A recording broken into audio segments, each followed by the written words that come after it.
સોનકી જલ્દી ઉતાવળ રાખને, એક દરવાજો લોક કરતા આટલી બધી વાર લાગે? એ હા પણ હું આવું જ છું. આ જો ને પણ દરવાજો કોઈ વાતે બંધ નથી થતો. આન લાગે છે તેલ મૂકવું પડશે. બહુ ફિટ થઈ ગયો છે દરવાજો. આવીને વાત હાલો. તમે આ ગાડી રિપેર કઈ કરાવવાના કઈ કરાવી કે હજી બાકી છે? હાલ ને હવે તું બેસ ને, ગાડી રિપેરય કરાવી લીધી ને સર્વિસય કરાવીને ટકાટક બનાવી દીધી. એ ઠીક જોઈન વર્તાય જ જાય છે કે તમે ગાડી ધોવડાવી લાગે છે. ને સાંભળો, વર્તા આપણે મામન ઘરે થાતો આવું છો. સાંભળા, વર્તા આપણે મામન ન્યા થાતો આવું છે. મામીન કેડુની મજા નથી એટલે. એ હો હવે તું બેસ ને.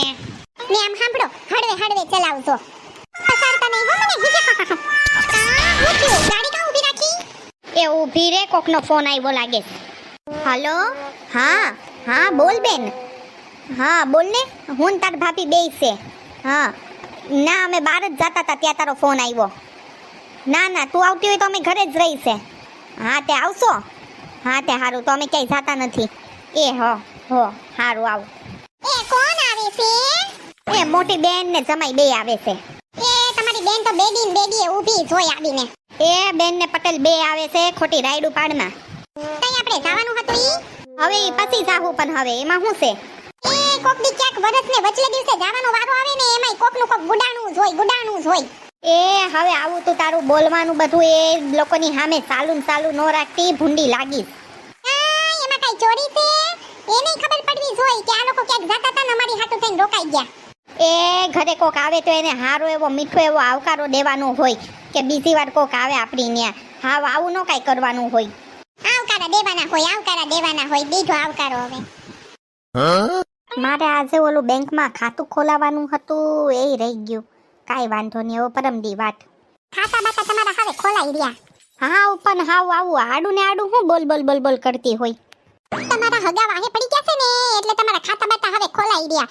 બેન ને બનેવીને કોકનું કોક ઊભું જ હોય આવીને. એ ભાઈના ઘેર બેન નો આવે તો ક્યાં જાય? એ ગોયરું નકરું તમારું ભાઈ ને બેન ને ભાઈ ને નકરું એનું ખાલિયાત કરવાનું.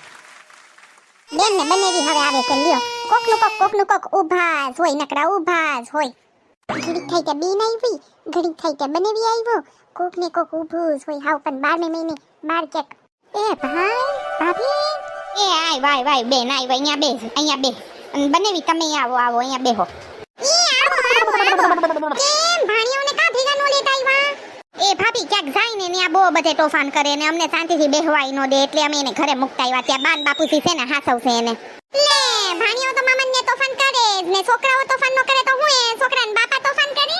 એ ભાણિયાના બાપા તો જન્મથી જ તોફાન કરે છે, ઈ તો છે જ તોફાની. ઈ તો હોજો છે. તું કઈ એનું હાલવા નહીં દેતી હોય, એ તો જોઈને જ વર્તાઈ જાય. એકદમ હાચી વાત છે સોનકી ભાભી, એકદમ તમારી આ 100%ની હાચી વાત છે. એ મજાક કરું છું.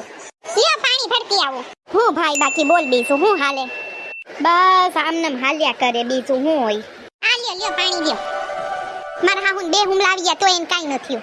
હે બિચારાઓને હાસવ જે હોય ગૌઢાઓ તો ઘરના વટવૃક્ષ કહેવાય. બિચારાઓ આમ જો મેં કેટલા બાન બાપુજીને હાઈસવા હતા. આ તો બાન મજા નહોતી ને પહેલેથી બીમારી હતી તે વયા ગયા. ભાઈ તમારે અહીંયાનું પાણી ખારું બહુ હો. માણાઈ ખારો છે ને, તમને આના સ્વભાવની કઈ ખબર? તમારો ગ્લાસ મૂકતી આવો. આમ જો તમાર ઘરની બહુ હારી માંડવી થઈ લાગે છે તો જતા એક થેલી ભરી લે છે માંડવીની. હા એ મેં સોનકીને કીધું જ છે કે માંડવી ને ઓલું લસણ ને અમારે જે ઘરની વાડીનું થયું છે ને બેન હાટું થેલી ભરાઈને તૈયાર જ મૂકી છે. એ બેન હાટું અમે માંડવીની થેલી ને લસણ ને બધું અલગ નોખું ભરી જ રાખ્યું છે. તમે તમારે લેતા જાજો. હે બેન તમે વાડીએ જાવશો કે નહીં? ના રે ના, વાડીએ કોણ જાય? ઘરનું કામ કરું ને વાવા દેવું ને છોકરાઓ રાખું. હા ને તો જોતા જ લાગે છે કે નહીં જતા હોવ, પણ કામ તો કરવું જ પડે વાડીએ. ના રે ના, પહેલેથી હું અહીંયા બાપા ન્યાથી તોય હું કોઈ દી વાડીએ નથી ગઈ, તો ત્યાં થોડી હું કઈ જાવ.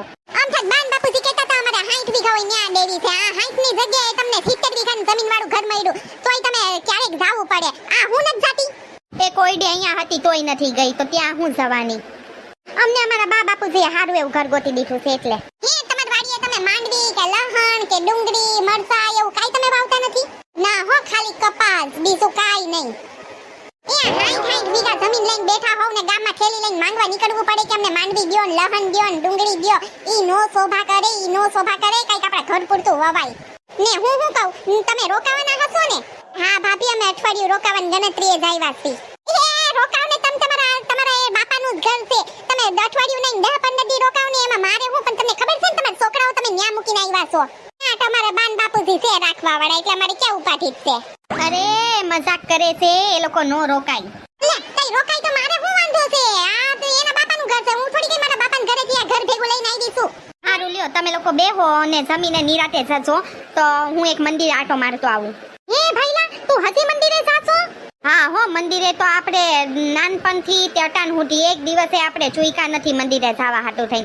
મંદિરે તો રોજ જવાનું જ. તો ભાઈલા એ તો સમજા કે લગન પહેલા તે આવા હારા ભાભી માંગ્યા કે સોનકી ભાભી આવા હારા ને કામઠા ને એવા હારા તને મળ્યા ને ભાગમાં તારા તે હવે તને સોનકી ભાભી મળી ગયા છે, તો હવે તું શું માંગવા જાશો મંદિરે ઈ તો કે. લગન પહેલા આવી હારી ઘરવાળી મળે ને એની હાટુ પ્રાર્થના કરવા જાતો ને હવે આ મળી ગઈ તે ખબર પડી તો હવે એમ થાય હવે જલ્દી આનાથી મને છૂટા કરે તો હારું. તમે કેમ બાકી રહી ગયા કાઢો કાઢો દાંત કાઢી લ્યો પૂરેપૂરા 32 લાખ બતાવીને દાંત કાઢી લ્યો આ તે વળી હારું કહેવાય મારું કો ખગું આવે તો કે સોનકી બોદાય અમારે સોનકી બોદાય અમારે સોનકી આવીને બો મારા હારા હારા એવા વખાણ કરે ને પોતાને કો ખગું આવી જાય તે તરત એના ખોડે બેસી જાય ને મારી કાપવા માંડે રેવું મારી ભેગું ને કાપે મારી એ અમે મજાક કરવી છી.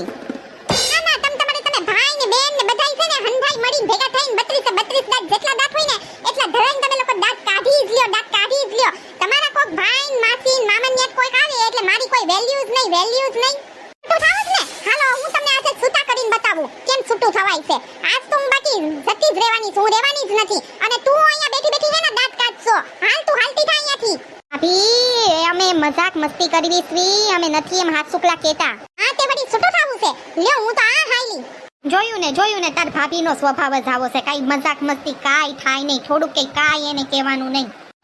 ભાઈ મજાક કરતા હતા, એને એવું કાઈ ન હોય, ખાલી એમને મસ્તી કરતા હતા. ના મારે તો જતું જ રહેવું છે એટલે એને ખબર પડે કેવી રીતે છૂટા થવાય છે. એ ભાભી આમ જા ભાઈ, તું ભાભીને કઈ સમજાવ ને રોક જા તું એને હવે.